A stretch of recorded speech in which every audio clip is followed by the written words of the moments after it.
Have you ever hopped on a game, let's say around 8 PM for example, and got so immersed that you completely forgot to look at the time, and before you know it, it's 2 AM? Well, No Man's Sky is more than one of those games. In this video, I'll be covering what makes No Man's Sky such a beautiful game, and how it came to get its reputation among its fanbase, as well as a bit of history for the company behind the game, and what they were doing before they came to make this masterpiece. I'll split the video up into 3 main categories to make it easier to track what I'm talking about, but yeah, enjoy.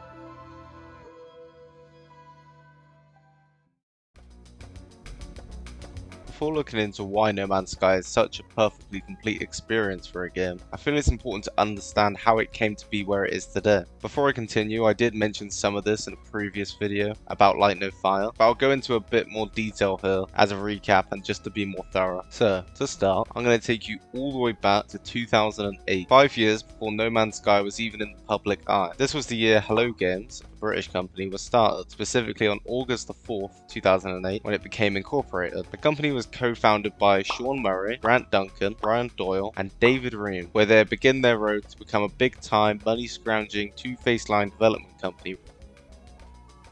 Right? Well, no. I feel as if the motivation for creating the company was more out of their passion for their shared love in creating games, and then wanting to share them with the world, not just getting rich. If more game development companies did this, then we'd have much better quality games out now, but I won't go down that rabbit hole in this video. Anyway, they began working on a project that's a game known as Joe Danger. This was their first release, which is in 2010. Before I go into what the game is, the whole reason this was created in the first place was due to Sean Murray getting tired of developing sequels for games he had no passion for when he used to work for a company known as Electronic Arts prior to creating his own company. He wanted the freedom to do what he wanted and explore new ways to make games innovative. So, back to Joe Danger. You're essentially a stuntman on a motorbike in a 3D platform styled world where you can get high scores for doing certain stunts and doing large jumps on a bike, collecting coins along your way. It's not just as simple as I'm saying though. You're able to create your own maps and share them with other players as well as racing alongside other people. The best comparison I can think for this is Fusion Trials, if you've ever played that game. I did compress what the game was into little words, but to summarize it, for its time it was addictive and they came to sell over 100,000 copies in the first 3 months of its release. Obviously, the gaming industry wasn't as big back then, not as much as it is today, and game expectations were a lot lower, meaning that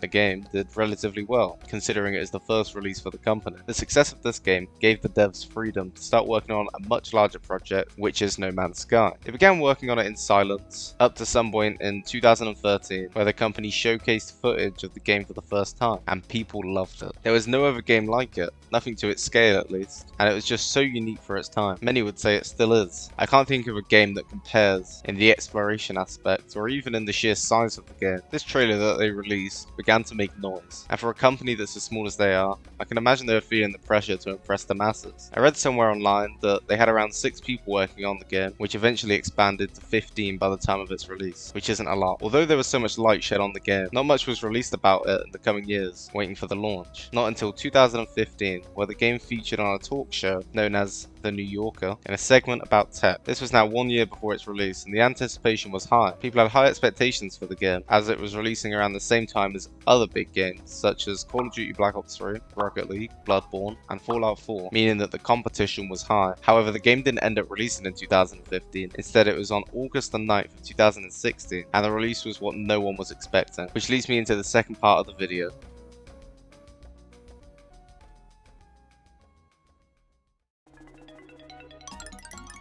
The release of the game was, simply put, tragic. Although they made around 700 million in revenue upon release, players were quickly to point out that there was little to nothing to actually do in the game. It lacked in everything, from missions to wildlife to civilizations. It felt empty and had no real purpose to play the game, other than looking at the actual planets themselves. I can relate to this, as I played it near the release of the game. The actual story is I got it for my dad's birthday, and he rarely played it, so I decided to give it a go, and I could see why he didn't play it. At first, you load into a world, and it was visually and amazing, especially for its time. But the longer you played it, the more you realize how barren this game felt. It was just empty, and not all what people thought it was going to be. I personally think it was because of their constant delays. Before the release of the game, it kept getting delayed, and I can imagine the studio was under pressure to release the game as soon as possible after a certain amount of times delaying it, so that people wouldn't lose interest. Typically, when games are delayed, it's a good sign. Yeah, it's annoying that they're not sticking to a schedule, but it means that the development team feels the game isn't complete and want to release it at a high standard. Because of this, I feel Hello Games was almost pressured into releasing the game, or just something,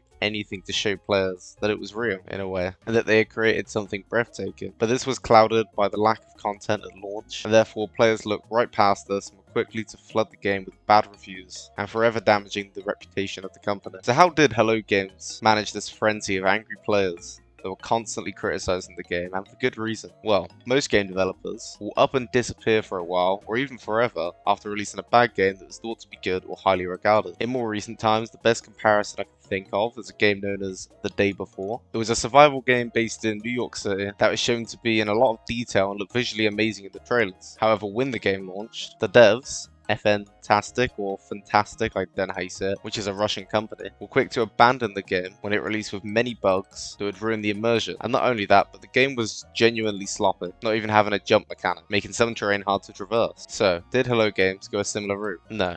Actually, quite the opposite. This goes back to when I said the main reason for them starting the company in the first place was due to their shared love for creating games, as they did not abandon the game and took some time to let things calm down and began working on the game. They listened to what the player base was saying, used the criticism constructively, and began to fix it piece by piece. This showed their genuine passion for the game and their care for the fans of the genre. Looking more into the updates that they added, I feel the first 4 created almost the framework for what the game is today, so I'll go over them now. Starting with the first one, the Foundations update. It allowed players to build their own homes in any which planet they desired, 3 new game modes that were survival, creative, and normal mode, farming, freight ships, an abundance of new resources, graphical updates, and even changes to the UI. The second update, Pathfinders, consisted of adding land vehicles to the game, more visual improvements, being able to see other people's bases, allowing you to own multiple starships, adding different types of starships, such as the Fighter or the Explorer, support for PS4 Pro, new shops and traders, expanding even more on the base builder, different classes for the multi-tool, new weapon mods, as well as a permadeath mode for players to enjoy. The third update, Atlas Rises, introduced the main storyline to the game, which was long overdue, economies to different systems, new planet types like exotic planets, crashed freight ships for players to explore, overhauled mission system for convenience, more tradable items, the analysis visor, even more visual and UI improvements, terrain manipulation, portals to find, space combat improvements, and most anticipated,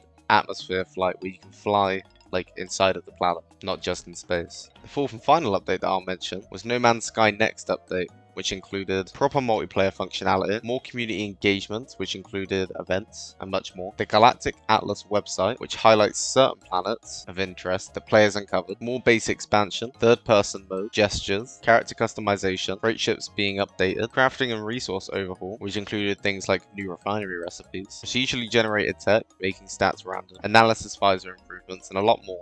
That was a lot, but I feel they are the 4 main updates that brought the game to a point where it had finally fulfilled what players expected to be at launch. And although it took a while to get there, you have to remember the updates were all free. They could have easily made freight ships a DLC or other content locked behind a paid barrier, but they didn't. Over time, the devs have shown that they will put in the work to make a game perfect by tweaking every little detail about it until it's at that point. And that's why I appreciate the amount of work they put into No Man's Sky. So yeah, the game had a terrible launch, but managed to regain the trust of loyal fans that stuck around, and impressing new and old ones that came back to the game by slowly but surely piecing together this amazing game to where it is now.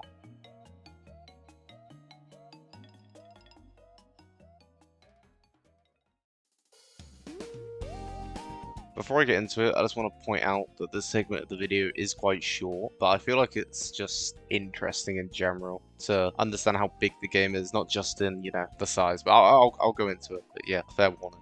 What do I mean when I say the size of the game? Well, when I say this, I don't just mean the literal size of the map or the file size, like when you download the game. I mean the general content that the game has to offer too. To start, the game may have started with hardly any missions for content, but if you play the game as of today, it's likely you'll never find an end for various exciting and unique things to do. Whether it's missions from the Atlas, which you can do with your friends, or just random people, or a job you got from conversating with a trader or a civilian. There really is an endless amount of content to explore. Not just quests either. You'll find yourself setting your own goals in game that you take your own steps to achieve, which is really a big area where No Man's Sky shines the most. You aren't bound to anything in the sense that you can do wow. In the sense that you can do whatever you want. You want to just be a simple townsfolk?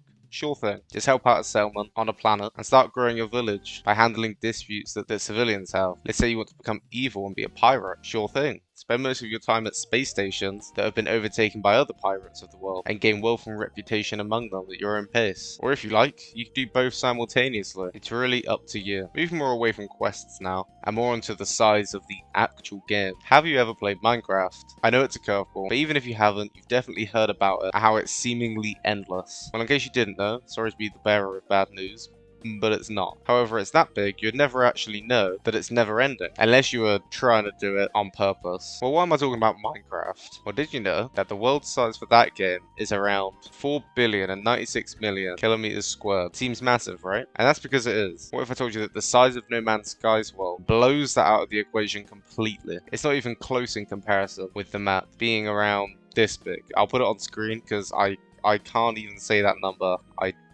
I'm not even going to try. But it's insane how expansive the world is. It's so big, in fact, that I checked online, and to fully explore the world by yourself, it would take around 585 billion years, like in real time, to explore each individual planet, as there's over 18 quintillion planets out there in No Man's Sky. Let that sink in for a minute. It's genuinely something I found so fascinating when finding it out and doing research on the game for this video. Like, I knew it was big, but when I came across this, it is to the point I had to read it like 5 times before I actually understood what I was reading. To put it into perspective, the chances of seeing another player randomly in the world without activating a multiplayer quest or joining a friend is around 0.0001%, and this changes based on the amount of people in game, but still, it's crazy. Just imagine if all 8 billion people on the planet were to play No Man's Sky at once. There will be hardly, if not any people in each solar system or planet. It gives the game this strange, eerie atmosphere of being alone, and so far away from anyone else in the world, which is unheard of in any other game out there. Although the game does do a good job in not making you feel too isolated, with things like seeing starships fly through the sky, and certain outposts on planets, and other things like that. But yeah, I thought this was really interesting.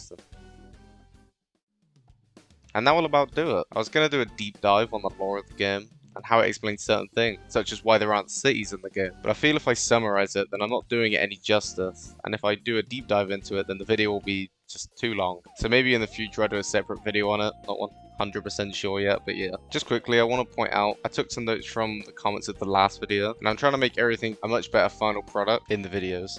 For example, so far I've changed my editing software, I've tried to make background noises as minimal as possible, and I'm also trying to switch on my editing style so you don't feel nauseated after watching it. But yeah, this stuff takes time, and I'm relatively new to making content. But other than that, thanks for watching, and goodbye.